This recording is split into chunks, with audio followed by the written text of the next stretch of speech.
My entire department stood up during the board presentation. "We no longer have confidence in her leadership," they announced. The board members looked at me. I stayed silent. Then the chairman opened an envelope I'd given him that morning. His face changed and they all rose in perfect unison, as if they'd been practicing this moment for weeks. Maybe they had 23 members of my international operations team standing silently behind Alton, our senior director, who remained at the conference table directly facing the board members. "We no longer have confidence in Zoya's leadership," Alton announced, his voice carrying an authority he had no right to claim. "The standardization approach she's implementing is destroying client relationships we've spent years building across our global markets."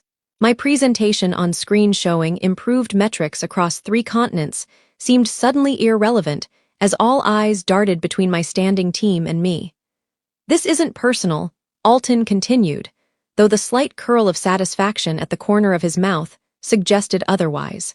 "We've tried supporting these initiatives, but the regional offices are in open revolt. We've lost Brightway and Universal already. Meridian is threatening to leave. We're imposing Western solutions on markets that operate differently." Chairman Weiss removed his glasses, rubbing the bridge of his nose. "This is highly irregular, Alton."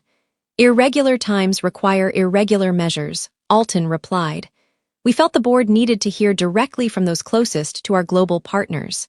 From around the room, my team members began offering perfectly rehearsed concerns. The Singapore office reported 40% client dissatisfaction with the new procedures. Our Brazilian partners are threatening to walk. The standardized approach completely ignores cultural considerations in emerging markets. Their complaints created a wave of murmurs among board members. 6 months of my work dismantled in minutes by a coordinated ambush. "Zoya." Chairman Weiss finally turned to me, his expression unreadable. "Do you have anything to say in your defense?" I remained seated, my hands perfectly still on the polished table. 23 pairs of eyes watched me, some with triumph, others with pity, a few unable to meet my gaze at all. "Actually," I replied, voice steady despite the public execution of my professional reputation unfolding around me. "I anticipated this might happen." "Chairman Weiss, would you please open the sealed envelope I gave you this morning?" Alton's confident posture faltered slightly. Chairman Weiss reached for a thick envelope in his portfolio. "This one," I nodded. "Everything the board needs to know is inside. My name is Zoya Ayad. At 34, I was the youngest executive ever appointed to lead international operations at our multinational company. My background wasn't typical for someone in this position. I grew up in a small apartment above my parents' neighborhood grocery store. I worked through college on scholarship and built my reputation by solving complex operational problems at firms others had given up on. I specialize in standardizing inconsistent systems, creating order from chaos. It's what earned me recognition in the industry and ultimately led to this role. The board hired me with a clear mandate: unify our global divisions after losing 3 multinational clients who couldn't navigate our inconsistent regional processes. What my colleagues didn't know about me: I'd spent my childhood developing an almost supernatural ability to read people. When you grow up watching your immigrant parents navigate prejudice while building a business, you learn to spot insincerity before the fake smile even forms. This skill served me well professionally, allowing me to identify resistance before it became sabotage. Usually 6 months earlier, I'd walked into the same boardroom for my first day, greeted by Chairman Weiss and introduced to the senior leadership team. Alton had risen from his seat with a calculated smile, congratulating me on the appointment. "We're all impressed with your track record," he said, shaking my hand. "Looking forward to working together." Only later did I learn Alton had been the internal candidate for my position. He'd spent 12 years climbing ranks, building alliances across regional offices. Everyone had expected him to get the promotion, including Alton himself. Instead, the board brought in an outsider, me. My first week, I scheduled individual meetings with each regional director. Kendra from European operations spoke openly about communication challenges between offices. Liam from Latin America highlighted redundant approval processes, slowing client response times. Each conversation revealed the same underlying issue: Our company operated as 7 separate businesses sharing one logo. The global consistency audit I conducted confirmed this fragmentation was costing us millions annually and had directly contributed to losing those 3 major clients. I presented my standardization proposal to leadership in week 3. Alton raised thoughtful questions, appearing supportive while subtly highlighting potential resistance points. These changes make perfect sense from headquarters' perspective, he noted. But our Asian offices operate differently. Their relationships are built on tradition and personal connection, not efficiency metrics. His concerns sounded reasonable. I modified the implementation timeline, adding regional consultation phases. Alton nodded approvingly. Much better approach, he said. I'll help you navigate the cultural nuances. What I didn't realize then, while appearing cooperative in leadership meetings, Alton was holding different conversations behind closed doors. I discovered this accidentally in month 2 after a late strategy session. I forgot my notebook and returned to find Alton speaking with 5 regional managers. Just need to weather this, he was saying. New executives always come in with grand transformation plans. Most fail within a year when they realize the cultural complexities. I retreated before being noticed. My mind connects previously isolated incidents, the delayed data from Asian offices, the sudden technical issues preventing European teams from adopting the new reporting dashboard, the Latin American clients who mysteriously developed concerns about standardization. Immediately after Alton's relationship building visits rather than confrontation, I chose observation.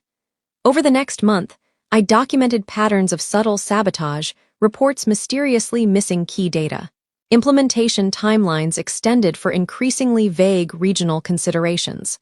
Client feedback selectively shared negative, amplified, positive, buried. Then came the meeting that confirmed everything. I had asked Priscilla, my project coordinator, to schedule a video conference with all regional offices to address implementation concerns directly. I tried, she reported back, but Alton suggested regional breakout sessions instead. He's already organized them for next week without consulting me. Priscilla looked uncomfortable. He said, "You approved the approach conceptually." I hadn't.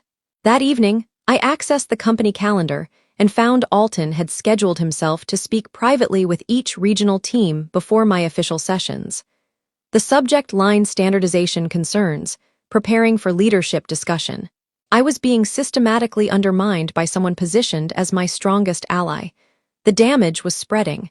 Team members began avoiding my meetings, citing conflicts. Implementation deadlines slipped. The board started asking questions about the lack of progress. I stood at a crossroads. Confront Alton directly or develop a different strategy entirely. That's when Lana, a junior analyst recently transferred from our Singapore office, knocked on my door after hours. Her hands trembled as she closed the door behind her. "I shouldn't be here," she whispered, "but what's happening isn't right." "What's happening?" I asked, though I suspected I already knew. "There's a coordinated effort to make your standardization initiative fail," she said. "Anyone showing support for your changes is being sidelined. Those raising concerns are rewarded. Alton has promised leadership positions in the new structure once you're gone." "New structure?" Lana looked down. "Alton tells everyone you won't last the year. He says board members are already discussing your replacement." The revelation wasn't surprising, but the scope of the sabotage was larger than I'd imagined. An entire shadow campaign operating throughout my department. "Why are you telling me this?" I asked. "Because I transferred here to work for you specifically," Lana replied. "Your standardization approach is exactly what we needed in Singapore." Our inefficiency was embarrassing, but now I'm being told to find problems with the same solutions I know work. I thanked her for her honesty, asked her to document what she'd observed, and promised confidentiality. That night, staring at my ceiling at 3 a.m., I made my decision. I wouldn't fight this battle on Alton's terms. Confronting him would only trigger preemptive defenses he'd clearly prepared. Instead, I needed evidence so irrefutable that once revealed, no amount of manipulation could dismiss it. The next morning, I requested a private meeting with Chairman Weiss. "I need to discuss something sensitive," I began, "but I'm asking you to take no action yet. Just listen." I explained the situation to Chairman Weiss, Alton's systematic undermining, the shadow coalition he'd built, and the false narrative about regional resistance to standardization. Serious allegations, Weiss said, expression neutral. Do you have evidence? Not enough, I admitted. Not yet. That's why I'm not asking for action. I'm asking for time. He studied with me for a long time, 3 months. Show me results or evidence of deliberate obstruction. Otherwise, I'll have to reconsider the standardization initiative and your position. 3 months to save my job, my reputation, and the company's future. The clock was ticking. I developed a 3-part strategy. First, I would personally visit each regional office to observe operations firsthand. Second, I would quietly connect with our recently departed clients to understand their true reasons for leaving. Third, I would create a parallel implementation track with a small trusted team documenting everything. I began with the client outreach. Officially, we had lost Brightway, Universal, and SUNTC because they found partners better aligned with their regional needs. But when I connected with their operations directors, a different story emerged. We left because we couldn't get consistent service across markets, explained Universal's global operations head during our confidential lunch. One office would process approvals in hours. Another would take weeks for the exact same request. Was cultural sensitivity the issue? I asked, echoing Alton's frequent claim. She laughed. That's what your team kept saying. But we operate in 38 countries ourselves. We understand cultural differences. What we couldn't understand was why your Asian office had 7 extra approval steps that your European office didn't require. Wasn't that explained as necessary for local market conditions? That's what your senior director claimed. But when we implemented our own global standard last year, we discovered those necessary cultural adaptations were actually protecting special arrangements for certain clients. Special arrangements, preferential pricing, expedited service, custom solutions that weren't offered to others. The regional offices fought standardization because it would expose these inconsistencies. The pattern repeated with each former client. Our regional flexibility wasn't cultural sensitivity. It was selective favoritism, creating the exact inefficiencies driving away global clients. My regional office visits revealed more. In Singapore, I discovered 2 separate pricing structures, the official one and an accommodation schedule for select clients with connections to regional leadership. In Sao Paulo, certain requests bypass standard review processes through a separate workflow, handled personally by Alton's longtime ally in Frankfurt.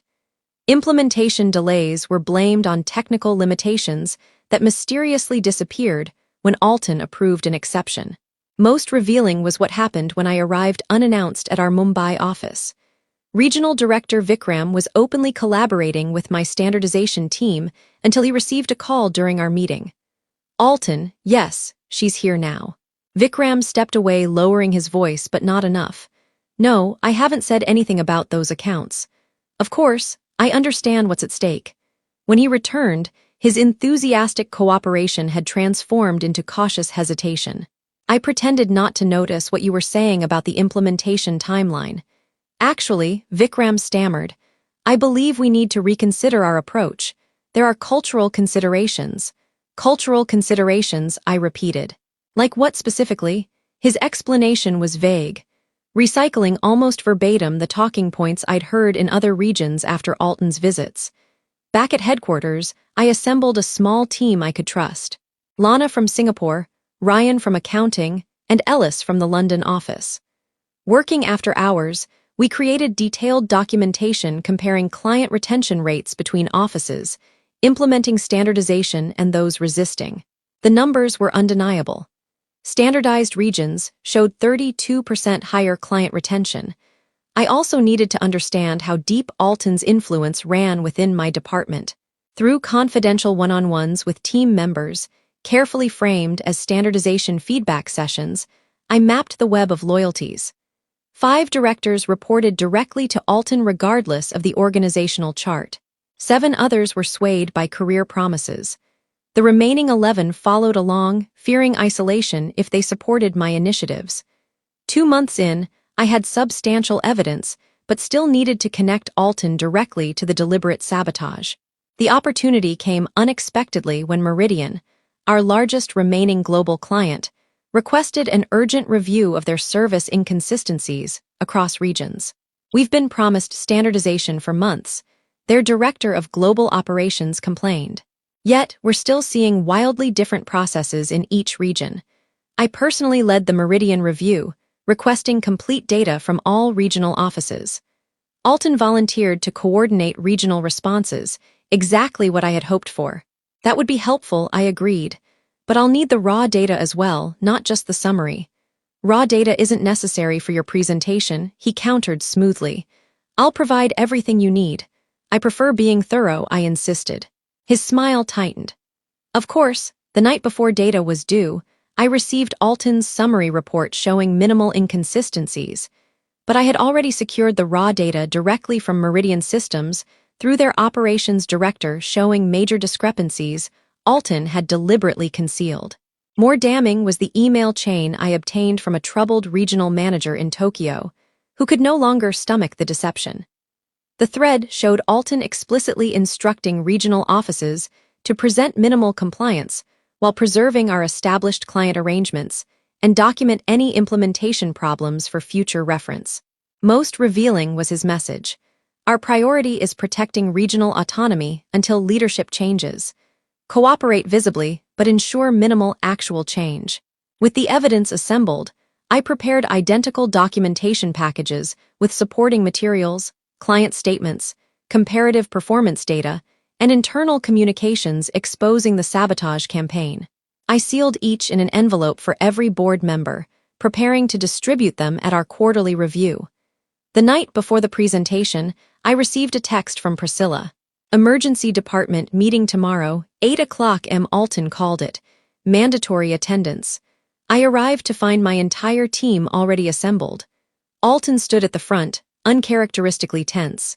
Thank you all for coming, he began. As you know, Zoya presents to the board at 10 o'clock am. This is a critical moment for our department's future. He paced slowly. I've spoken with each of you about the concerns we have with the standardization approach, the damage to client relationships, the ignorance of regional realities, the declining morale. Murmurs of agreement rippled through the room. I've attempted addressing these issues directly, he continued, but I've been met with resistance. He paused dramatically. Sometimes leadership requires difficult actions when normal channels fail. My stomach tightened as I realized what was happening. I'm asking each of you to stand with me today, Alton continued. During Zoya's presentation, I will express our collective concerns directly to the board. When I stand, I ask you all to stand with me, showing united opposition to this damaging standardization approach. The room fell silent, then slowly, heads began nodding. This isn't personal, Alton assured them, glancing at me with mock sympathy. It's about protecting our client relationships and regional expertise. I remained silent, watching as my team unanimously agreed to this public humiliation. Several couldn't meet my eyes. Others showed open satisfaction with perfect timing. Alton added, sometimes the board needs to see a physical representation of department sentiment. This visual statement will make clear what written reports haven't conveyed. As the meeting dispersed, Ellis, one of my trusted allies, whispered, should we warn Chairman Weiss? No, I replied quietly. Let everything proceed exactly as Alton planned. I made only one change to my preparation. Instead of distributing documentation to all board members, I placed everything into a single sealed envelope, which I handed personally to Chairman Weiss before the meeting began. I request you don't open this until I indicate during the presentation, I said. He raised an eyebrow but nodded, placing the envelope in his portfolio. My presentation began precisely at 10 o'clock am. I outlined the standardization progress, highlighting improved metrics across markets that had implemented the unified processes. The board members nodded approvingly until Alton stood. One by one, my entire department rose behind him. 23 staff members, every person standing in silent opposition to my leadership. Their synchronized uprising was more effective than Alton could have hoped for, a visual representation of complete departmental rejection. We no longer have confidence in Zoya's leadership, Alton announced, his rehearsed speech landing with practiced conviction. As the coordinated complaints flowed from my team and confusion spread among board members, I remained seated, watching Chairman Weiss. His expression shifted from surprise to concern to something I couldn't quite read. When he finally asked if I had anything to say in my defense, I simply requested he open the envelope I'd given him. As he began reviewing its contents, Alton's confident expression faltered. For the first time since I'd known him, uncertainty flashed across his face.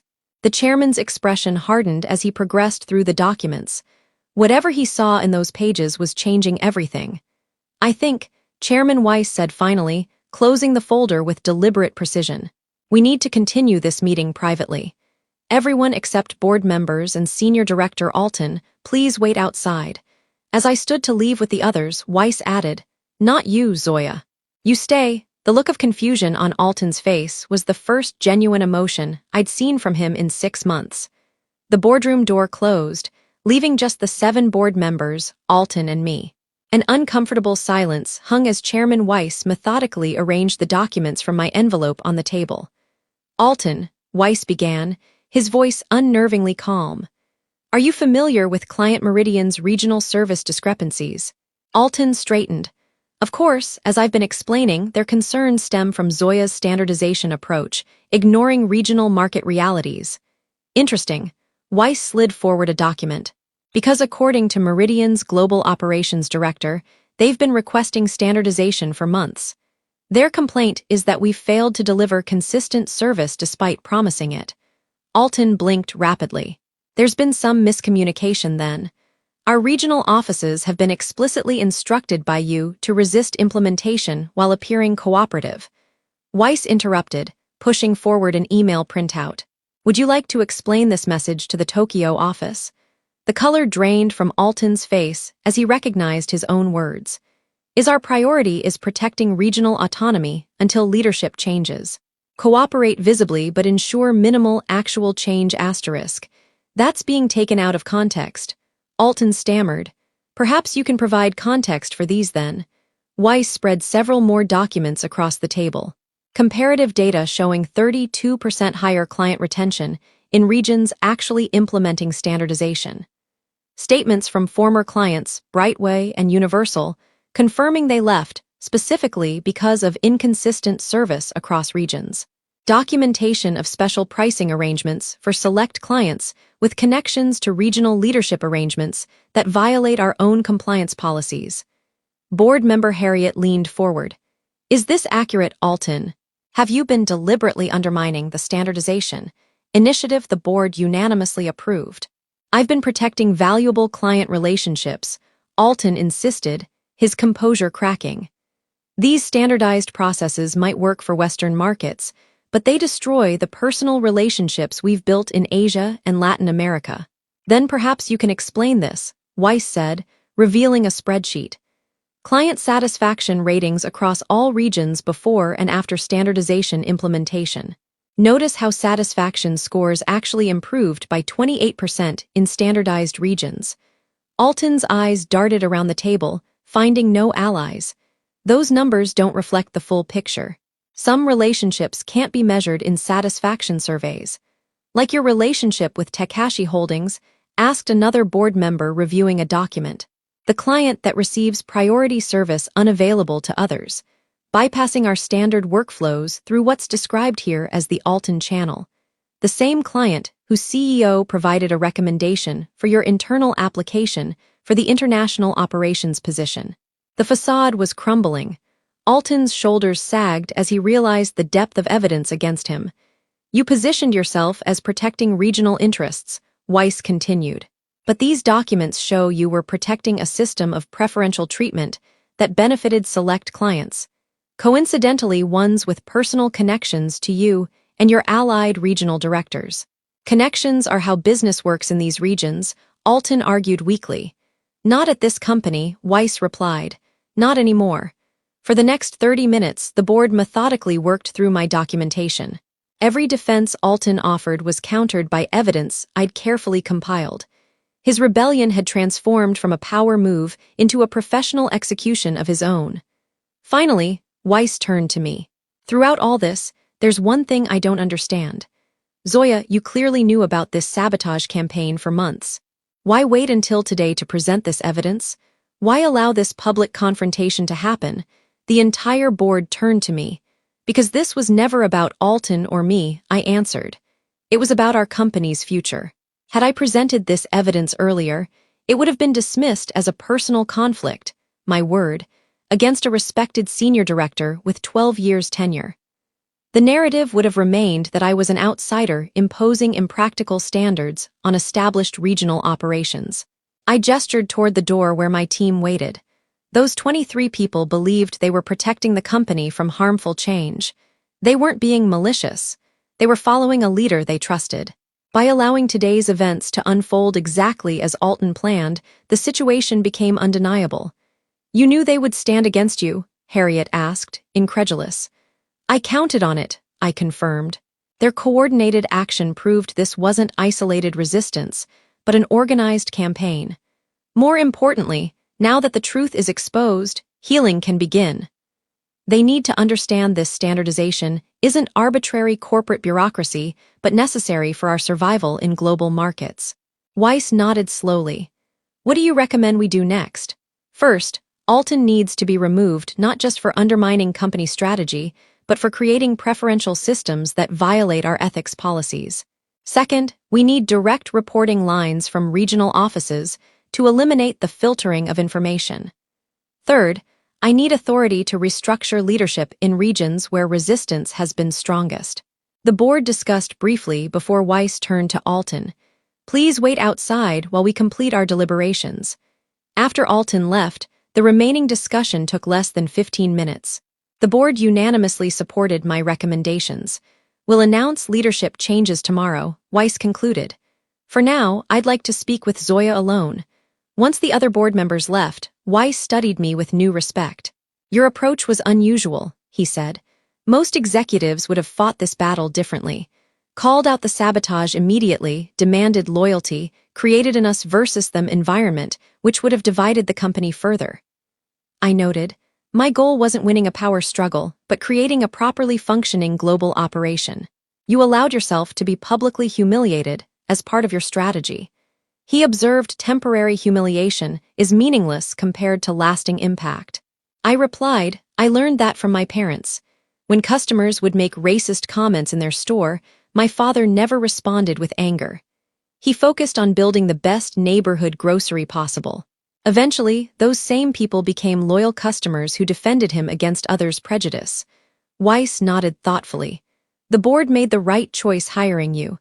The next morning, I arrived early to find Alton's office already empty, his personal items gone. Chairman Weiss had called him the previous evening to request his resignation, effective immediately. At 9:00 a.m., Weiss gathered the entire operations department. The team that had stood against me yesterday now sat uncomfortably, avoiding eye contact. Yesterday's events were unfortunate, but clarifying, Weiss began. After reviewing substantial evidence, the board has unanimously reaffirmed our commitment to global standardization under Zoya's leadership. The stunned silence was broken only by nervous shifting in seats. Effective immediately, all regional offices will report directly to international operations. Senior Director Alton is no longer with the company. The announcement sent ripples of shock through the room. Zoya Weiss continued. Would you like to address the team? I stood facing the same people who had tried to destroy my career 24 hours earlier. Yesterday, many of you took a stand based on what you believed was right for this company. I respect conviction, even when misplaced. You weren't given accurate information about why standardization matters or how it improves client outcomes. I projected the client retention comparison data. This is why we standardize not to impose Western approaches, but to deliver consistent excellence everywhere. The regional flexibility some defended was actually inconsistency that drove away our largest clients. I paused, looking across their faces. Starting today, we rebuild not as separate regional forms, but as one global team. Those willing to support this vision have a place here. Those who cannot should consider whether this is still the right company for them. Over the following weeks, 3 regional directors resigned. The remainder, seeing the evidence and client feedback firsthand, became standardization champions. Within 6 months, Brightway returned as a client. Universal followed 3 months later, the quarterly board meeting 1 year after the rebellion showcased our transformation. Client satisfaction up 40%. Global revenue increased 28% and operational costs reduced by 17% through eliminated redundancies. As I concluded this presentation, I noticed Lana, now promoted to Regional Implementation Director, smiling from the back of the room. She had been the first to risk everything by telling me the truth. Now she led the team, ensuring standardization actually delivered value in each market. The best revenge wasn't destroying Alton or humiliating those who stood against me. It was building the globally consistent operation they claimed was impossible and proving that standardization didn't destroy regional relationships, but actually strengthened them by ensuring every client received our best, regardless of location or connections. Sometimes true leadership isn't about winning the argument, but changing the conversation entirely.